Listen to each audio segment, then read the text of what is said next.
everyone. I'm Sara Murray, Managing Director International at the Conference Board, the member-led global think tank that delivers trusted insights for what's ahead, and the host of Let's Talk Global Business. And I'm Barbara-Mendez George, a sustainability communications expert based in Brussels and the current host of Let's Talk Sustainable Business. So for new listeners, Let's Talk Global Business looks at the economic and business trends connecting the world. Each episode features conversations around two specific regions. Today we're zooming in on the United States and Europe. And for those of you who don't know, Let's Talk Sustainable Business is a series that focuses on topics around sustainable development and sustainable strategy for organisations. Thanks for having me today, Sara. It's great to have you, Barbara. So this is a special crossover episode, as today we are exploring the wide and complex world of ESG reporting. Indeed, and this is a daunting area for many companies to navigate, especially, as it's a space that is continuously evolving. So to help us get a good handle on ESG reporting and its implications for business, we've got some great experts with us here today. Joining us from our New York office is Andrew Jones, Senior Researcher for our US ESG Centre at the Conference Board. And from our Brussels office is Anuj, Saush, leader of our European ESG Centre. The two ESG centres recently collaborated on a report on managing international ESG disclosure, with accompanying guides offering practical steps to stay abreast of and prepare for compliance. So it's great to have you both here today. So, in order to kick off the conversation today, I want to start by asking our experts a question. And Barbara, do jump in with your thoughts as well. The question being, what's the deal with ESG reporting? Why did you write this report and what did you find? Anu, do you want to take it first? Thank you, Sarah. Now, I would like to start off by sharing that ESG reporting is like a new language which companies across the globe are trying to learn. With any new language, when you try to learn, there's the rules of grammar, the vocabulary are still evolving. And that leaves a lot of room for interpretation. Now, the same cannot be said for financial reporting. When you look at financial reporting, companies have been reporting that for centuries. And there's no one actually doubting or questioning the necessity of financial reports. Whereas when we talk about ESG reporting, there's still conversations about whether we should be talking about those ESG issues, what are the issues we should be talking about, disclosing, as well as how we should be talking about those. Now, with all of these in flux, what we are seeing, the journey until now, which has been going primarily for the last 30 years or so, with the onset of the Global Reporting Initiative, which is now known as GRI, we are seeing two big transformations.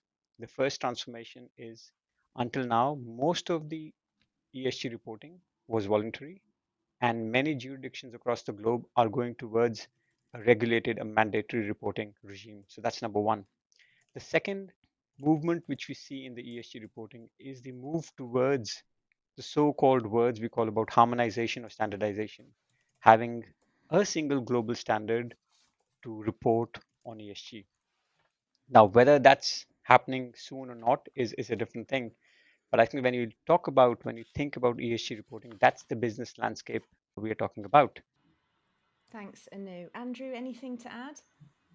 Yeah, I think that was really, really great sort of frame setting by Anu there, and I would really agree and just emphasize how relatively new this is, right? But yeah, I think as Anu said, so corporate ESG reporting has its roots in non-financial reporting on philanthropy, on corporate ethics, on community engagement, on environmental regulations, but it's only really taken off in the last decade, and I think there's been various drivers for that, and investors particularly led the charge in demanding ESG disclosures as a sort of risk management tool.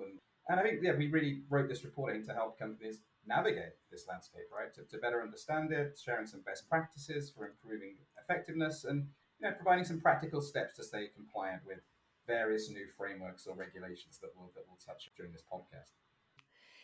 If we move now and think about the global trends in ESG reporting, when we think of that global perspective, what's been the impact of ESG reporting on business? I would say, and maybe if I start off, I would say the impact has largely been positive. And the primary reason I say that through the onset of non-financial reporting, and that's the phrase as it was introduced early on, sustainability got a seat on the table where decisions were made. as and when these reporting requirements were introduced, sustainability started becoming rising up the agenda from primarily on the executive boards to talk about sustainability issues. Now, to some extent, um, the EU recognized that the intent with which they introduced a non-financial reporting directive back in 2014 didn't really work, because the intent, their hope at the outset was that sustainability issues would be considered in a more integrated manner. That didn't happen. And of course, what we're seeing now with the onset of the Corporate Sustainability Reporting Directive, more popularly known as the CSRD, is that intent of it'll allow for or lead to more holistic integration. And Andrew, anything you want to add to that? But I'm also interested in what you think it means, when an organization integrates ESG into existing global business models, what have you seen there? What does it mean for them? Sure, yeah, and I think I agree with Anu that on the whole, from a global perspective, I think the mainstreaming of ESG reporting has been a positive development in terms of encouraging companies to be more transparent and also to integrate sustainability further into their business models. And I think what that really means, Sarah, I think, is that when you embed sustainability into your core decision making processes, strategies, and operations, allows companies to better align with longer term environmental and social goals. So what does that actually look like in practice? I think it can vary widely across firms and industries, depending on their specific market positions and regulatory pressures and so on. I mean, for some companies, that can actually be quite perhaps subtle changes, just sort of becoming more efficient in energy use and manufacturing, or enhancing diversity in hiring. But in some other sectors, particularly perhaps resource intensive sectors, integrating ESG into the global business model can actually mean a fundamental shift in the business, transitioning from fossil fuels to renewable energy, redesigning products for circular economies, developing entirely new business lines focused on sustainability. And I think a really good example there is, I think, how the automotive industry has sort of transitioned towards electric vehicles in the last 2 years. And in the report, you listed complex data and resource management as a challenge for organizations. Can you elaborate? Sure, and I can touch this better, and you can add further if he wants. But I think, yeah, we recognise in the report, I think it's widely recognised in the space, that managing and governing ESG data has become a major challenge. There's so much, I think there's so many diverse E, S, and G issues and indicators and metrics. The data is highly complex. We actually identify in the report a whole range of challenges that companies encounter, right? Whether they around having to assess where data actually even exists within the organisation, ensuring that data meets the quality standards required by, particularly by new regulations. All of this is hugely complex, and it's very high stakes, but it's not all bad news. Our new report does outline a range of solutions that companies can follow, and we actually recommend several ways in which companies can really strive for reporting excellence in this regard. Yeah, I really like what you said, Anu, about sustainability often being seen as that annual ritual. I think there is a risk of when sustainability is only seen as, superficial communication or just ticking the boxes. And as someone who's discussed greenwashing a lot on Let's Talk Sustainable Business, it's so important that companies realize that they need to not just get everyone involved in communicating about sustainability, but really integrating. I'd like to ask both of you. So, in the report, you mentioned that companies should assign an ESG controller to manage the disclosures effectively. So, could you expand on this? So, should this be someone, for example, who is internal or external to the company, someone who does this full time, or someone who has this responsibility alongside other things in the company? Sure. Let me make a start and Andrew can complement. So I think before I comment about that question, there's a bit of context needed. Until now, when I talked about one of the transformations we are seeing, sustainability reporting was voluntary. So we are seeing this shift to Mhm. it being, mandatory, obligatory across the jurisdictions across the globe. The second big shift which we are observing, which comes along with it, is a need to get the information, the data you disclose, assured. Initially, we're going to start off with limited assurance, and gradually moving towards reasonable assurance. Now, this is a big shift, and big can be said in capital letters over here. That's a big shift for organizations. Now, the question is, how can organization do this in the best possible way? We have to make it, because in all honesty, we look at we have to also always have an appreciation of sustainability reporting is important. It plays a critical role, but it is not the end of. And it's a means to engage your stakeholders, but you need to have time to be able to do things. That's more critical. That's more important. You have a central ESG team who would act as the thought experts, who would guide, who would understand what the law requires or what the reporting requirements are, and they would work with the corporate finance team. And of course, you got the data aggregations tools with a view to start reporting it. But then the corporate finance, the ESG controllers, is there to liaise with internal auditors as well as external assurers to get the information verified and audit ready and reporting ready. So that's what we talk about, and that's the essence behind the emerging role of the ESG controller. I think that's brilliantly put by Anu, I think, into explaining the role. I just add an interesting stat on the uptake of external assurance, which I think tells you something about the direction the field is going in.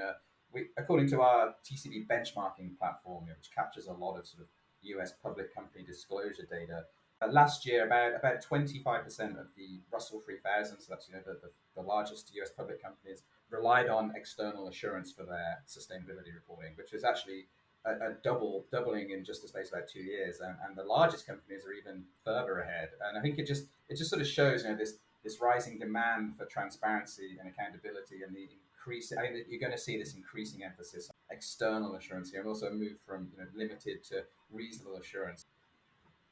Great, thank you. So moving into a more European context, I'd like to ask maybe Anu first. So as there's such a robust regulatory landscape in Europe, how are you finding European companies adapting to ESG reporting overall? Maybe I'll start off by going to 2014 or 2012 maybe, and maybe that's we are currently in 2024. That gives us a 12-year time period. Now, most companies in Europe have been exposed to some form of non-financial reporting, and everyone over the last 5 years was expecting the onset of the CSRD, which I talked about. CSRD, current ESG reporting landscape is asking companies to develop a new muscle, is asking companies to develop a new muscle in terms of, and there's a very big, important fundamental. Until now, I think the conversation have flowed without any jargon, but maybe that's the first term I'm going to use, the concept of double materiality, which as the word says, double, it simply doubles, to some extent, it doubles the amount of thinking or the work companies have to do. It just introduces a new concept of understanding your impacts, risks, or opportunities, both from an inside out and outside in perspective. Now, that was an exercise which many sustainability teams did for the first time. And of course, they also had the responsibility, they were shepherds to actually engage their colleagues in finance, in risk, in strategy, to start thinking from a double materiality lens. Yeah, as you mentioned, it's a shifting landscape, and CSRD is very different to what's come before. So, how do you find that cultural approaches factor into this perception of sustainability, the adoption of regulations, and what needs to be done? I think the single question is, where does the organization want to be in the future? What's the space it wants to occupy? Now, to some extent, once an organization has clarity of that question, everything will fall through in place, because that allows you to say what's your risk appetite. It allows you to say what are the future markets you want to occupy. You start looking at how do we really address the key material issues, the issues which are really which are going to impact us, or our ability to create value, not just now, but over a medium and a long term. I think that question, that lens, is critical. I think that's a really good point, Anu. Do you have any success stories that you could share of companies in Europe who are doing a good job? The real win which I see, or the real success I see, is not about the publication of a ESRS compliant report or a report which is fully in line with the CSRD expectations. I would say the real transformation I have seen is how some of the companies have really spent time collectively. And when I say collectively, typically these exercises were limited to the corporate sustainability teams. And for me, there are numerous examples where you've seen that companies have involved different functions while undertaking the double materiality exercise. Now, for me, that is so critical because that allows a shared understanding. It allows companies to then also carefully consider, start shaping the future. Thanks, Anu. Andrew, you've been quiet. What are the differences that you observe in the US? How are businesses contending with the different legislation? You've got the federal and the state level. This is a really important question, and I think in the context of ESG reporting, the key difference is that US companies face a much more fragmented and contested regulatory landscape. So, I mean, as we've heard throughout this podcast, in the EU, there's some really comprehensive and uniform regulations such as the CSRD, and of course the CSRD has to be transposed into the different member states' legislation. The core reporting standards and requirements shouldn't differ significantly from country to country, right? In the US, there really is no single equivalent unified federal framework. The Securities and Exchange Commission, or the SEC, which oversees corporate governance practices, did propose enhanced climate disclosure rules. They certainly went nowhere as far as the CSRD, and those have actually been paused pending legal challenge and may never be implemented. It's still very much up in the air. And in the absence of that federal framework, what we have in the US is what US companies confront is very much a patchwork of regulations at the state level. And often they can be really different across states. And we've actually seen growing divergence between what you might call red and blue states in recent years. And to give you an example, in the ESG world, states such as Texas have been quite active passing legislation to restrict ESG practices, such as limiting investment funds and so on. At the very same time, many blue states have gone completely the other way and enacted quite stringent pro ESG laws. And a really great example is California. Actually, California recently passed 2 laws that mandate disclosure of climate risks, of scope 1, 2, and 3 emissions for public and private companies doing business in the state that meet certain revenue thresholds. And of course, given the size and influence of California's economy, that actually has huge reach and influence. So I guess what you're really seeing is that businesses in America are being forced to navigate, these really polarized environments, these quite divergent regulatory regimes, and then on top of that, the situation is complicated further by what's coming out of Europe, right? Because the CSRD obviously applies to a lot of major US headquartered multinationals, and actually, I think many US multinationals have a really difficult question to answer, which is, should they adopt a global standard that aligns with the EU standards, but increases compliance costs, increases reporting burdens? It's a really challenging environment for US businesses here, and I think they're navigating it the best way they can. Coming back to US and Europe, Andrew, what strategies do you think businesses in the US and Europe can learn from each other? I'm happy to jump in and perhaps Anuj can add. I think this is a great question, right? Because I think there are clearly some things that European firms can learn from US firms, and I think vice versa. Some of the US can definitely learn a lot from Europe. So perhaps if I can share perhaps the US perspective, So I think what Europe can learn from the US. So I think US firms are particularly strong on kind of investor centric communications, right? I think that reflects kind of perhaps the nature in which ESG reporting evolved on this side of the pond. I think US tend to prioritize very clear investor-friendly communications in their ESG reports, often ensuring those metrics to the best that they can are tied to financial performance. And I think, I'm not saying European firms aren't strong on that too, but I think perhaps they could definitely take some learnings there. Perhaps US firms have been quite effective, I think, at integrating ESG into corporate governance, into governance structures, embedding sustainability into board oversight, embedding sustainability into executive compensation packages. And potentially European companies could learn there in terms of strengthening board accountability and formalizing some of the governance practices. But similarly, I think the US can learn a lot from Europe as well, which I'm sure Anuj can touch further on.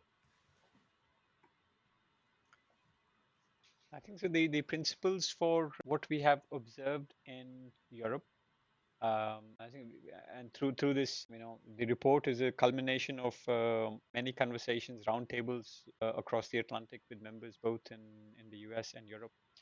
I think that there's a lot of one is I think we have to appreciate that each organization, the culture is very different.